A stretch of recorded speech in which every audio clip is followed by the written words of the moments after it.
我是叔叔。这支影片距离上一支影片隔了蛮久，有一些一个礼拜可以更新2、3支、3、4支的人，真的是实在是太厉害了。但我现在状态可能还是无法做到，所以我们先从一个礼拜准时更新1支的目标开始吧，回到原点的感觉。好，今天的主题就是想要跟大家聊聊，大家小时候有上过任何的才艺课程吗？可能爸妈硬逼你去的那一种。小时候学过数独跟画画，国中的时候考上的是管乐班，主修的乐器是法国号。那个时候教练就要我们练一个弹舌，这样子在吹奏乐器的时候会有更多的招式可以用，就可以吹一些战音啊什么之类的。那我前阵子发现，小时候练的这个技能呢，可以变成一个新的口技音效。好的，今天要教的音效听起来像这样。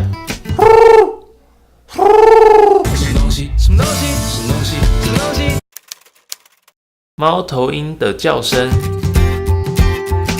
练习这个音效，你要先学会弹舌这个技巧。弹舌跟弹唇是有点类似的，弹唇是用空气吹动你的嘴唇，那弹舌就是用空气来吹动舌头啦。你先想象你的舌头放松的平躺在你的嘴巴里，然后用吹出的空气让它震动。你要想象你的口腔是一个比较小的状态，这样才比较容易让它震动起来。如果你的口腔很大的话，舌头摆在中间就不容易发生震动。那我们来示范一下，从没有震动到震动是什么样的感觉。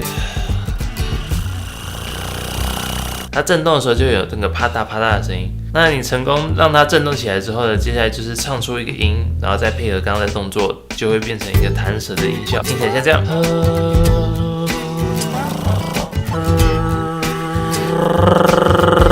有点像什么施工的音声。把弹舌练起来之后，再来的步骤就简单了，把你的嘴型变成 O 字形，再发出一个弹舌的声音，同时把你的音调变高一点，就会变成猫头鹰的音效。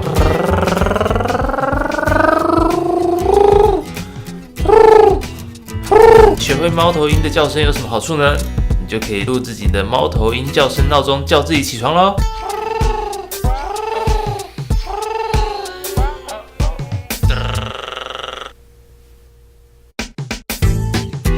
是不是很实用呢？以上就是今天的音效教学。如果喜欢这个影片的话，记得帮我按喜欢。